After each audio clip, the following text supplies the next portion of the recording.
All right, let's get straight into it then. We're not here today for anything funny as Mr. S might want it to look like. Now, at the end of the day, we are all from Ghana. We always say this. We remind you because that's where our national pride stems from. So we saw a video of the Bastard Boys. We know they've been kind of like, going at it really hard in terms of sanitation in Ghana, and they pretty much got recognized by the father of the land, His Excellency President Mahama. But there was a video we saw last week which was quite appalling, and we could not believe this is what we're seeing. Because me and my man El, we were on holidays in China in Wuxi. I think that's in Jiangsu province. Mr. El, Jiangsu, yes. Yeah, so we're gonna put that video up for you guys to see what these guys are using their rivers for, and then we compare it or juxtapose it with what the Bastard Boys were talking about. So, DLS, we're gonna delve into it today. All right, so yeah, we're back. We've been out for a bit because we're on holidays, 8-day holiday, national holiday in China. No work, all play, play, play. So yeah, Mr. L, your experience in Wuxi.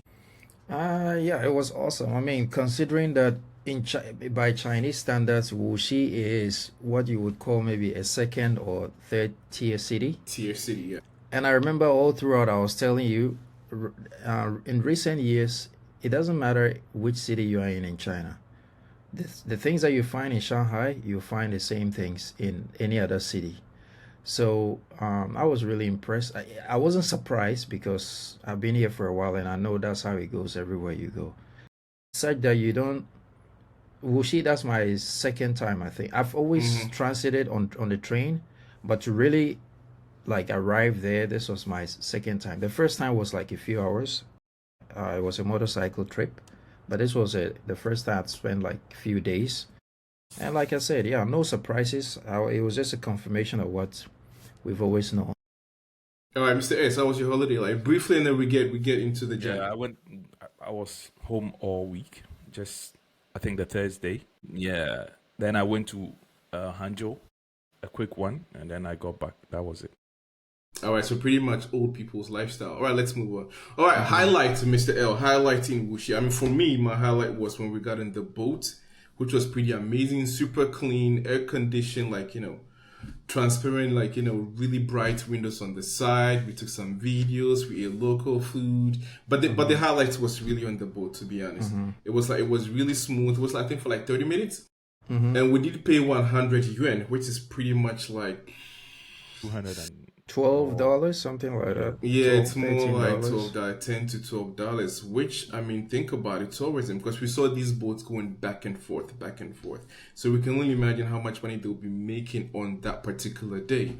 But when it comes to Ghana, all our rivers are not being used for these kind of purposes. We just saw a video from the Bastard Boys, and I want your take on it before I kind of like, get all upset about it.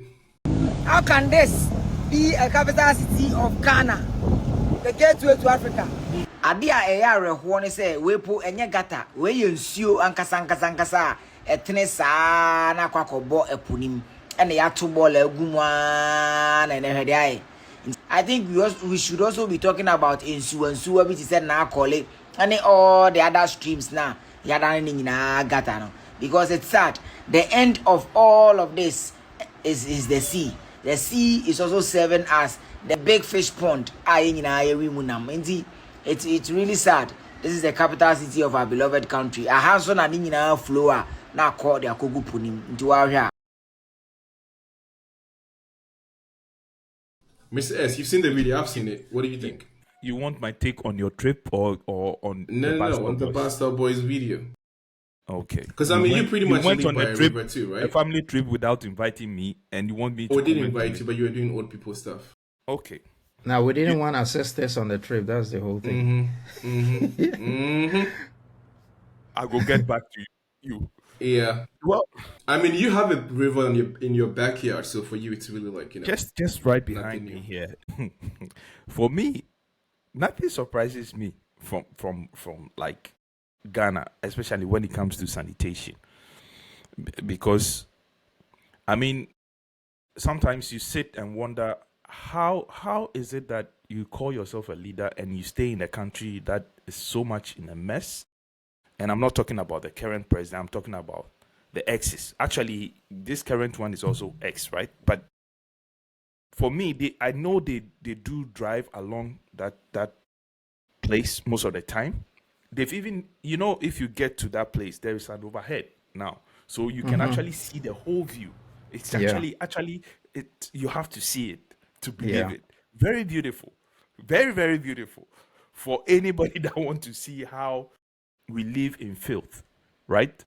You have to be there to believe. And I ask myself, how much does it take to clean that place? That's my question. That's my take. I'm done. Yeah, I get it. For me, it's not necessarily even how much it's gonna take, but it's like as a country, there should be a standard. You know what I mean? And not just a country, as a Christian country that goes by the mantra, cleanliness is next to what? Godliness. And I pretty much watched the president say that, I think, a few days ago. From his, I think he made a comment about how restaurants are taking their services for granted and stuff like that. And he mentioned something like that also during the recognition of the Bastille Boys' work. He said the same thing about cleanliness is next to godliness. So I do not really understand, as a Christian country, believing in these values, how we let all our, pretty much what God has pretty much, endowed to us, how we let it all go to waste. I mean, look at this river. Can you even kind of like imagine the smell? Yeah. And we all do walk by in the night, and then we get surprised when there's like a cholera outbreak. Yeah. So is it because it's a country we do not understand what it means to live a clean and healthy life? Or is it we become so selfish in our pursuit for, economic gains? We really don't you don't pay attention to these things. Because think about, I think in the early 2020s, China did the same thing. All these economic growth and all, they were kind of focused on economy. And then the president was like, no way, we have to focus on the environment because it's equally important. So they had to really do like a really, really tough crackdown on the provincial mayors, right? To invest really like heavily into the environment. This is why now you see China the way it is. And like we always say, at first we're always blaming the government, right? I understand individuals are part of the problem, but it's like some projects have to be spearheaded by the government. You know what I mean, right? Yeah. So in this case, it's like, what is wrong with us as a country? I think that I see it this way. In any society, if you give people the leeway or the chance, they'll do similar. Right? Human beings are generally like that. Nah, But I would dispute no, that no, fact. no. Honestly. Let me finish. Yeah, I'll let you land, but I'll dispute that. But you look at what our parents used to say. Maybe Stephen was around when that was in place because he's an ancestor. Our parents told us about town council. The local acronym was TANCAS. Tankas. Right. That I agree. I was there. Yeah. So they would come. These were basically inspectors who would go around every now and then. And even your own house, if your own house was dirty, they would basically bridle you or summon you to court or fine you or something like that. So even at the time, years back, there were systems to manage and control sanitation. That was a conscious effort from government, right? And earlier I said that if you leave people anywhere in the world, they will throw a mess. We've all been to many countries like Europe and other places, and there are still people, even Europeans, who do that. They throw trash on the road and all that. But they have systems that clean up, right? And there's also constant education. We come down to China where we are. It's not like they are super clean. There are people who are driving an S-Class and they'll eat something and they'll roll down and throw the wrapper on the road. But the government has an effective system of collecting that trash quickly. Aside that, also there's a lot of education going on. Like you just mentioned, in 2020, the president came up with this model to focus on the environment. There's a way they conscientize the people to appreciate the environment, to help the country develop, to become green and all that kind of thing. So looking at all this, I'm putting it all in a summary and saying it's a systemic breakdown. Because if you look at what we had in Ghana before and now nobody cares about it. And I also link it to what you said, that it's also has a linkage to the selfishness you mentioned, right? Everybody is just thinking about their own personal economic gains, and nobody cares about the environment, from politician to the commonest person. So that's how I see it. Yeah, the reason why I kind of like disputed your earlier claim was because I'm thinking about. I mean, I'll play devil's advocate as usual, right? Yeah. Do you honestly think? Let's say we do like a swap, a kind of a swap, right? We bring. I mean, you've seen some of the Japanese videos and you kind of admire them, right? How they keep their cities clean. And there was this older guy that you watch his videos. He kind of comes out, literally scrubs even the pavement. Pavement. So I'm just thinking with this kind of mindset, do you think if we switch people out, right? We bring the people of Japan, Switzerland, pick any country that you would want, and bring them over to Ghana, right? And we send Ghanaians to their country. You don't think the result is going to be the same? We're going to mess up that place, whereas the Japanese are going to keep, or they're going to try and tidy things up in Ghana. So do you think it's just a thing that every people do, if not really regulated? Or it's just us as Africans, the way our leaders have messed up so much, like my man S says, love for country is totally gone. Because when you listen to the Chinese, exactly, the Chinese always say what? No, let me just land the plane. The Chinese always say what? Women Jungwo, women da Jungwo. It's like our China, our Chinese language. They always like to hold on to this pride, our China. But if you go to Ghana, it's like more Ghana for. It's always like Ghana people, Ghana. It's not even like our Ghana. Like that pride is not even there anymore. We pick and choose when to be Ghanaians, but this is the thing. This is the thing. We know what cleaning means. We understand it, because if we don't, then our rooms should be in a mess. Yeah, we do it at home. Yes. So for you to have the mindset that, okay, I want to be clean inside my room, but what happens outside is none of my business. That is a character that needs to be worked on, or a mindset that needs to be changed. Why? Why do people have that mindset? The mindset is because of disappointment in government. And I'm not making excuses for them. No, I'm not. Right? But because they are so disappointed, and you just said it, Mugana for. This is for the what do you call it? For the AMA to do. This work is for the Yamom Wijuma. Let's give them work to do. So the moment you clean your home, why don't you keep the rubbish in your room? If you know it is good for other people to smell it, why don't you keep it in your room? So they know that it is something you need to keep it outside your compound or your home, right? But what happens on the street, because the street belongs to government, they don't care. Government, and this is the thing, we can point a finger at government. They need to do more. And this is where I always come back, structure and law enforcement. But where you give a lot of freedom is the worst thing you can give to people. And then it's also a good thing you can give to people, because some people would definitely misuse it. And that is what we are facing. Freedom of doing stuff. Oh, me, Charlie, this one, there be AMA. Then you throw them away. But they think about your fellow man. So it is so hard. But I feel like you mentioned China. Some of us, when we came to China, this place, they were facing that kind of issues. But what did the government do? Implementations, right? Implementations. And punishments.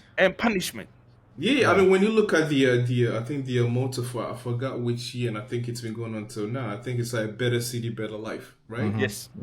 And they keep just pounding it home. It's like everywhere you look, advertisement, like, whatever. It's like they're always trying to promote their own places, their own cities, their own landmarks, right? So when you go to Chinese, like, so-called commercialized spots or like, landmarks, you always find Chinese people there from different places coming to see what they have in other places in their own country. But I mean, I grew up in Ghana and there's a lot of places that I never even visited because it felt like there wasn't much to even see. But the thing that kills me is, I mean, let's get into something positive, right?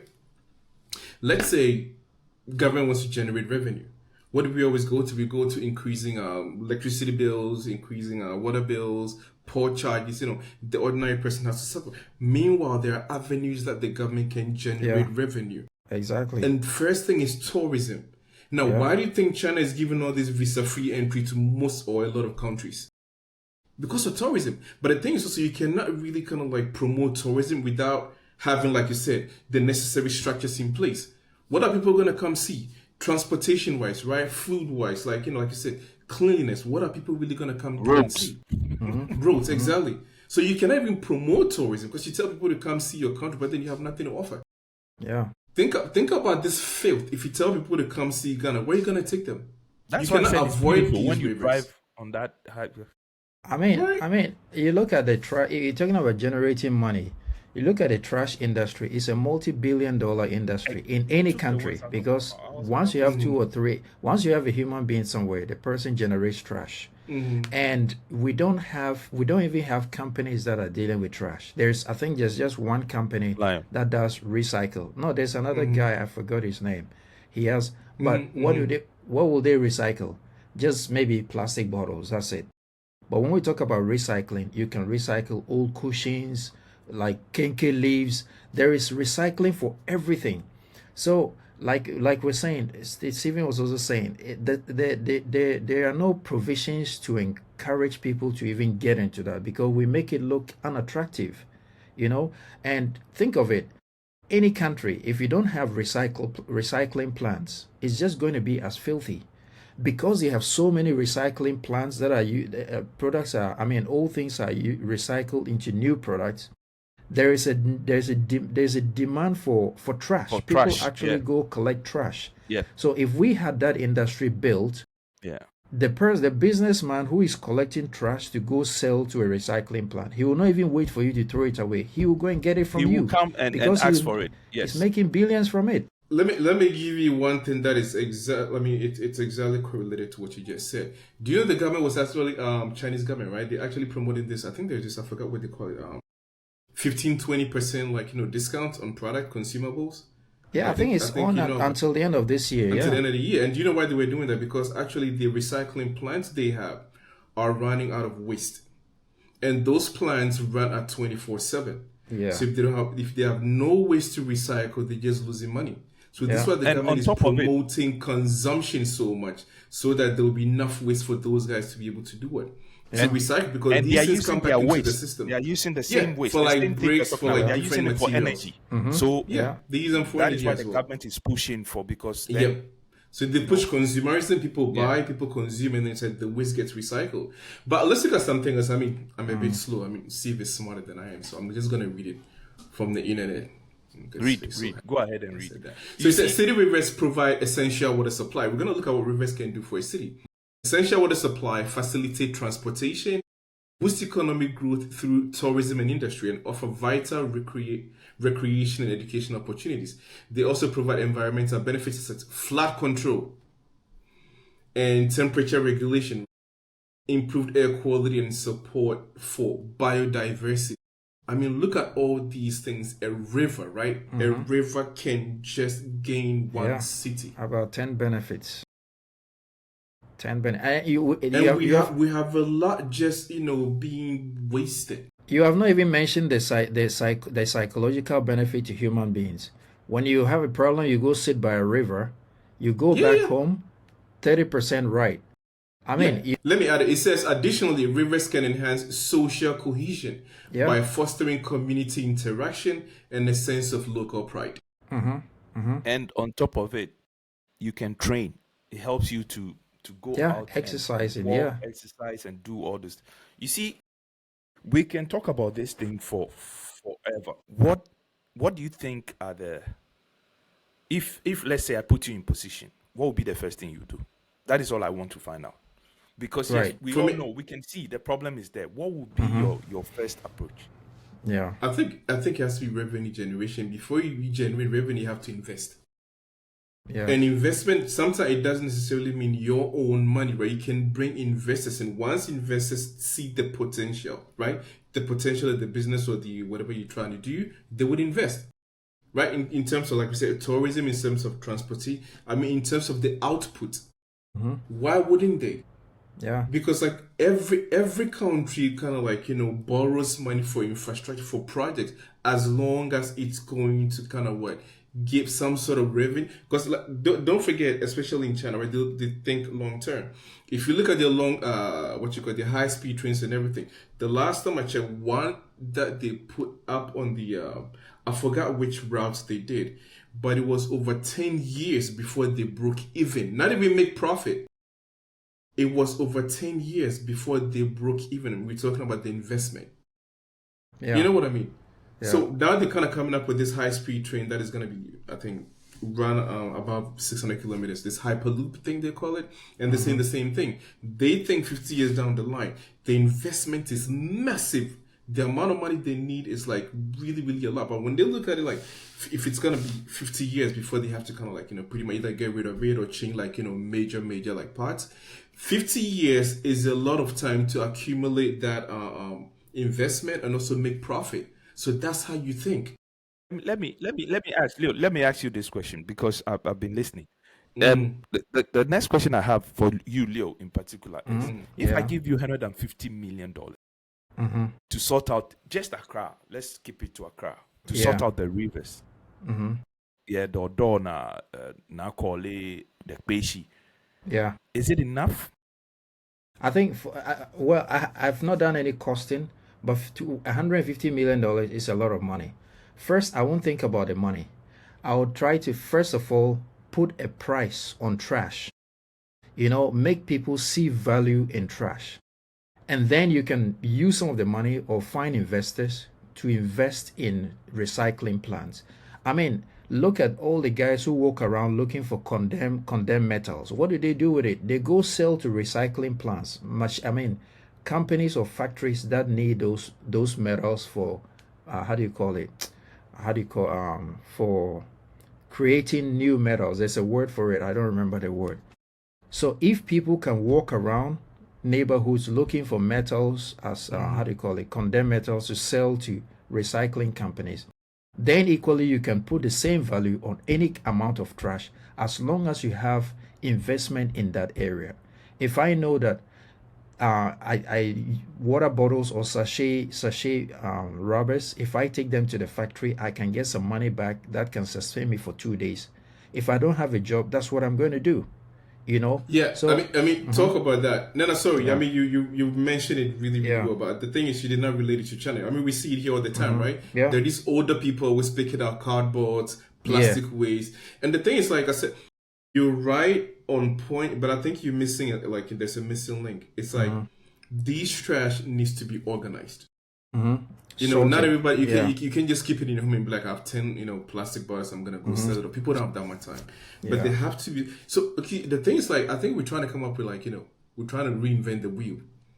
These things have been done by many countries. If you go to Rwanda, you go to Ethiopia, they all do. So it's not like we have to come up with all these ideas. There are think tanks in the country. If you don't have think tanks, outsource it. Bring people from overseas to come do the what you call those things.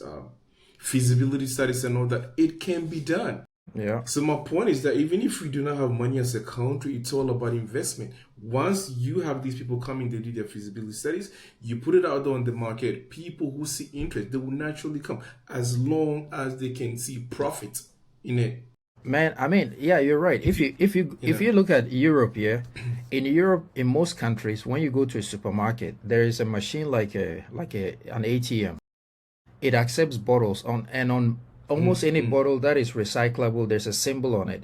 Yes. When you can carry bottles from your home or wherever you get them from, you slot them one by one into the machine. It calculates, so it's like a money back thing. And when you put all the bottles in there, it calculates and gives you a receipt with an amount on it. When you shop and you are leaving, that amount on the paper you can give to the cashier, and they deduct it from the amount of your groceries. So even the individuals are playing a part. So with a simple system like that, somebody will not go and drink water and throw it away because he knows that I can get 10 euros off my next groceries. You know what I mean?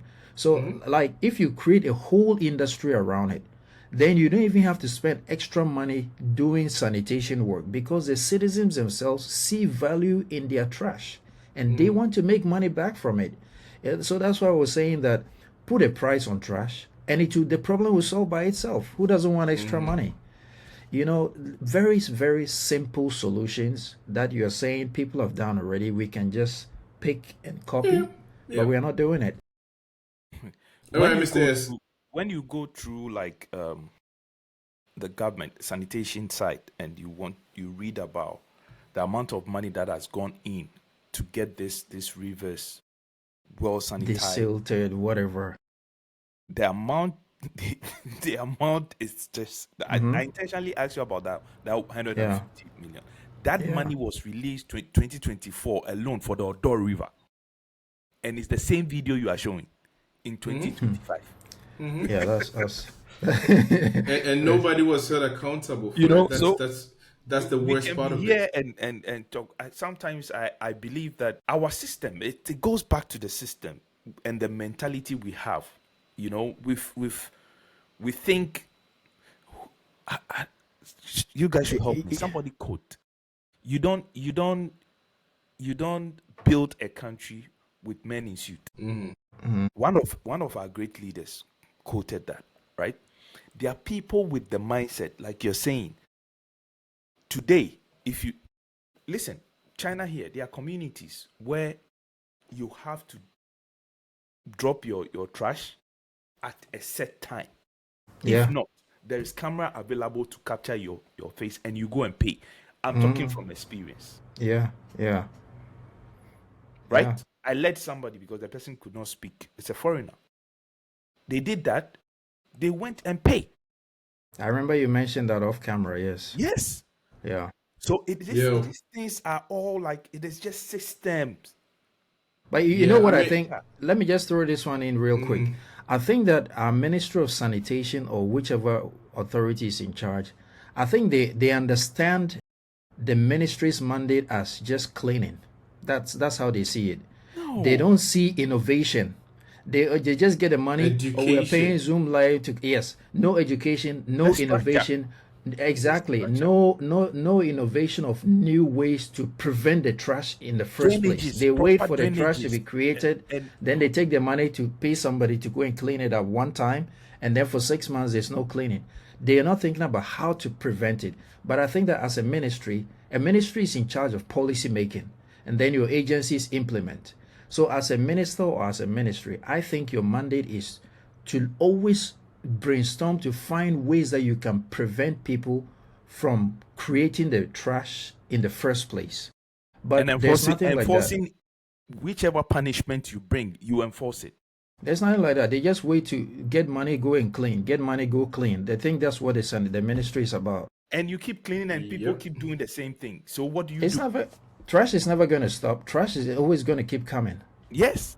Yeah. Find a way to punish the people. Find a way to recycle your trash. Find a way to create other avenues. These things, sometimes when you sit here and you talk, it seems like, oh, you guys think you're smart. And we've seen countries, we've seen communities doing it. You understand? We're not. That's the thing. You're right. It's not like we're not playing smart or we're not saying we have all the answers. But the thing is, like you said, we've seen it. This is why it's always good to get exposure, right? So you understand the way things work. Because I feel the Bastard Boys pain, because you can tell these boys are really, really trying to do their best, but it's never enough. It's never going to be enough. No. Because it's just a few of them. It's like the job of like sanitation, like the way that country is a mess when it comes to. Listen, from our drainages, even this modern age, we are still doing open gutters, right? That alone should tell you where the mindset is. The thing is, the problem is bigger than just the average person, because we always say, okay, the individual should play their part. Where I feel like, okay, nobody's watching, and let's say I don't have the common sense to know that I shouldn't throw stuff in the gutter. If I don't have the option, I'll find another option. So if I see a container over there and I know it's for trash, and I see an open gutter, this is how our people think. Open gutter, oh Charlie, this one, the water will go carry him. Right? But if there is no open gutter, he has no other choice than to walk to that container and put that trash in that container. Yeah. But that's what I'm saying, that we always blame it on the average person. I know, like, people also kind of like, partly to blame. But the point that I'm trying to make is that at the end of the day, it has to start with, like you're saying, conscientizing people.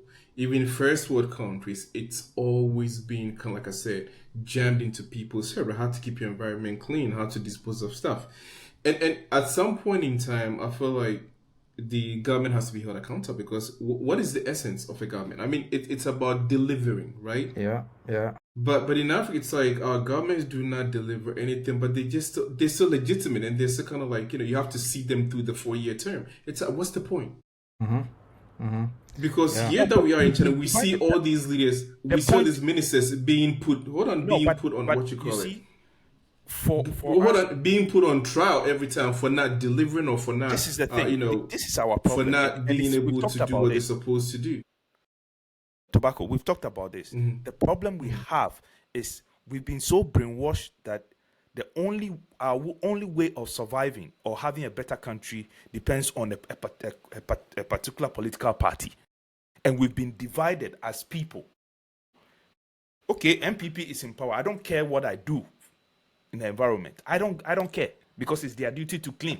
So me there, I just go. I have to. It is NDC. I don't care what.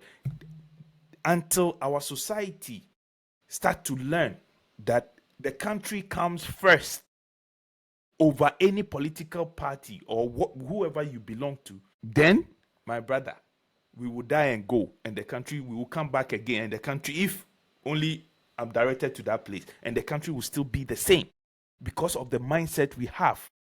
Yep, it's the mindset. But that's what I'm also saying, that it's about deliverables, right? You've been put in a certain position. It's a mandate. So if you're not delivering, why is that ministry even still open? Yeah. Because they're taking salaries. They just, I don't even know how to explain it. It's like, what are they doing there? What is their mandate? If average people like me and you, the bus stop boys, they can see all these problems, and these ministries are being given budgets every single year. Give you over 200 and something what million. Are they doing at the ministries? I'm telling you, they should give me that money. And within 1 year, if you see a crap, I'll kill people. I'll bury people alive. No, all jokes aside, like, you have to be strong with your rules when it comes to sanitation, and you have to flood the streets with people that are willing to clean, and you pay them quite well, and the job will be done. And that's why I was even saying, we are getting to.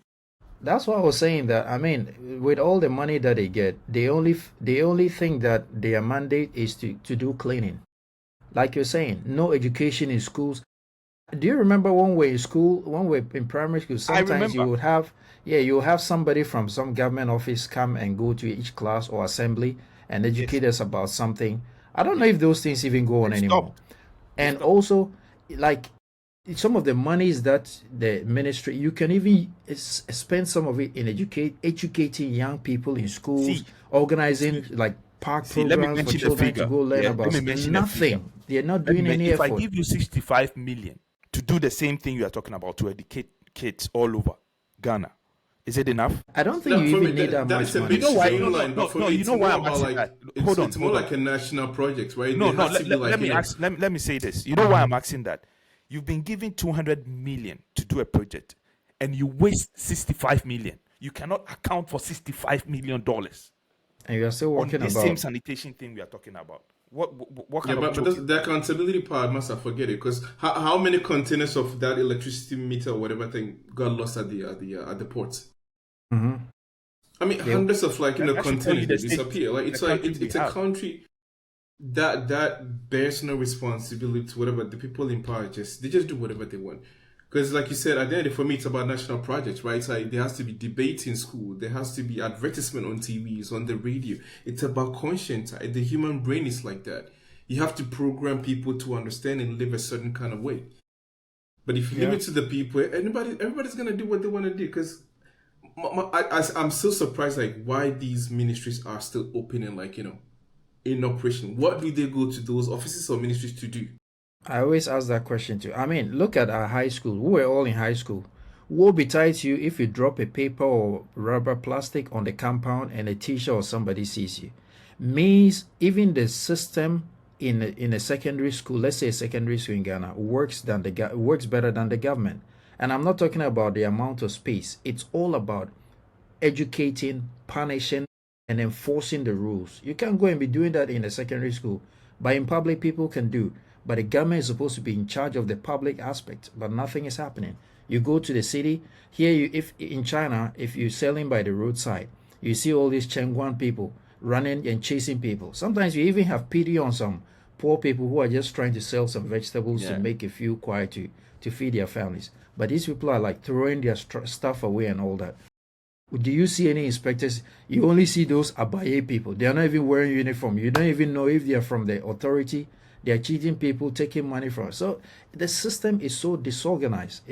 So like you're saying, the ministry, I don't think they really brainstorm on how to solve the problem. They just go and sit there, find a new person they can sign a contract with to clean the city. And you don't even see the minister going to inspect anything. They are sitting in offices, driving V8s. They are not on the ground. If you're doing sanitation, you have to be on the ground. You have to see what's going on. Yep. Man. I mean, we're just going to keep going on and on because these things are upsetting. Yeah, Cheddar came up with like a brilliant plan to clean up even the Volta River, right? Is it the Volta River Cheddar was talking about? Remember that he said he was going to use it to look at the reception. Look at the reception. Look at how people received that news. That should tell you the mentality of our people. Yep. Yeah. He thought it was a joke. He's just joking. He go explain Taya. Let me go explain Taya, my brother. His dreams are too big. He's dreaming too big. And the crazy part is now we can all see Ibrahim Traore doing it in Burkina Faso. And everybody's like, yeah. No. So it's doable. That's why I love the guy, right? He's not taking any credit. He's not making it look like it's such like, a grandiose of a plan. It's very basic. Yeah. Right? You have the resources to trade and make money to develop your country. It's as simple as that. Yeah. I remember sometimes I go home and then I buy yogurt or water. After drinking, if I don't find a waste bin, the side of my bag, I just fold it and put it there. And sometimes after 2 days, I smell something bad in my room and I'm like, what is this? Then I go check and see that it's from my bag. So that old yogurt wrap that I put there, so that's behaving responsibly, right? Because of how exposed I am, But any ordinary person will just throw it in the streets. Most people will just throw it in the streets because Society there's no punishment, conscience. there is no sensitization, there is no enforcement. There's nothing. Care responsibility. Hey, at least we still got go back. You gotta be thankful for some things. See where the Gobesela is selling. We still got Kanzo. Like Trump will do his dance. You get coccidiosis, you don't understand where it's coming from. You're going to be blaming. Anyways, man, let's wrap it up. I think if we keep going, we're just not gonna stop. Because like I keep saying, every time I go to this Bastard Boys page, I can really feel the guy's pain. It's like they cannot really they cannot even kind of imagine, they cannot understand, they cannot conceive why Ghana, like we call ourselves, gateway to Africa, why we live in such filth. Yeah. And it's not like it's such a big deal that no African country is doing it. They were in Ethiopia, they were showing us around. Wadima has been to many countries on the continent, showing us what other countries look like. You showed me last time. You showed me a country that is really doing well recently. Was it? I forgot. Benin. Yeah. Yep. Yes. Everybody's cleaning up. Mm-hmm. But it's almost like we just we shut our ears and eyes. It's like we just don't want to look at what's going on. The thing is, or draw inspiration from these countries. Even if you can't do the whole city, choose some districts, some prime districts as a pilot. But for us, everywhere you go, even ministries, even the airport area is filthy. So it's like there is just no conscious effort to do anything. We're just there. All right, so on the conscious efforting thing, we're going to wrap it up. Leave your comments in the comment section. Let's see what you think about this.